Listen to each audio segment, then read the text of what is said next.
నమస్కారం. నేటి వార్తలు చదువుతున్నది కుమారి అరుణ ఎద్దుల.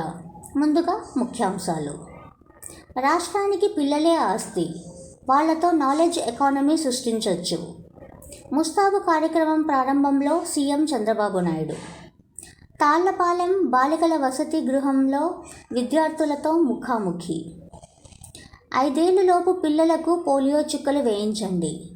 నేడు రాష్ట్ర వ్యాప్తంగా పల్స్ పోలియో కార్యక్రమం. మహా ఆటవిక రాజ్యాన్ని అంతమొందిస్తాం. అవినీతితో బెంగాల్ భ్రష్టు పట్టింది. ప్రధాని మోదీ. రైలు ఢీకొని 7 ఏనుగుల మృతి. పొగమంచుతో అస్సాంలో ప్రమాదం. పట్టాలు తప్పిన 5 బోగీలు. ప్రయాణికులంతా సురక్షితం. బీమా డబ్బుల కోసం పాము కాటుతో తండ్రిని చంపేశారు. ప్లాస్టిక్ రహితంగా ఏపీ. వచ్చే ఏడాది జూన్ నాటికి అమలు. వ్యర్థాలతో సర్కులర్ ఎకానమీ. స్వర్ణాంధ్ర స్వచ్ఛాంధ్ర సభలో సీఎం చంద్రబాబు నాయుడు. వీసీల వెతుకులాట ఓ అంతులేని కథ. ఏడాదిన్నరగా 5 వర్సిటీలకు ఇన్ఛార్జీలే దిక్కు. 2 నెలలైనా విధుల్లో చేరని ఏఎన్యూ వీసీ. ఉన్నత విద్యాశాఖ జాప్యం. ప్రజల హృదయాల్లో నిలిచిన వాజ్పేయి.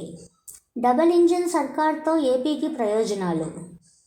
విశాఖలో వాజ్పేయి విగ్రహావిష్కరణలో కేంద్ర మంత్రి బండి సంజయ్. దేశవ్యాప్తంగా 50 జన్జెట్ పోస్టాఫీసులు. కేంద్ర మంత్రి పెమ్మసాని చంద్రశేఖర్ వెల్లడి. శ్రమలేని సేద్యం. జయశంకర్ అగ్రి యూనివర్సిటీలో కృత్రిమ మేధ అథారిటీ ల్యాబ్. డ్రోన్లు, రోబోలు, సెన్సర్లతో పంటల సాగు లక్ష్యంగా పరిశోధనలు. రైతులకు అత్యాధునిక సాంకేతికతలపై శిక్షణకు ఏర్పాట్లు. యువతను వ్యవసాయం వైపు ఆకర్షించేందుకు అడుగులు. గౌరవంగా బతుకుదాం, డ్రగ్స్ వద్దు. 4 జిల్లాలు, 50 రోజులు, 1000 కిలోమీటర్లు. మాదక ద్రవ్యాలకు వ్యతిరేకంగా పోలీసుల సైకిల్ యాత్ర. అభ్యుదయం పేరిట చైతన్యం. పిఎస్సీలకు నిష్పాక్షికతే పునాది. అక్రమాలను ఎట్టి పరిస్థితుల్లో ఉపేక్షించరాదు. వికసిత్ ఆత్మనిర్భర్ భారత్ ప్రయాణంలో మీదే కీలక పాత్ర. చైర్పర్సన్ల సదస్సులో ఉపరాష్ట్రపతి రాధాకృష్ణన్.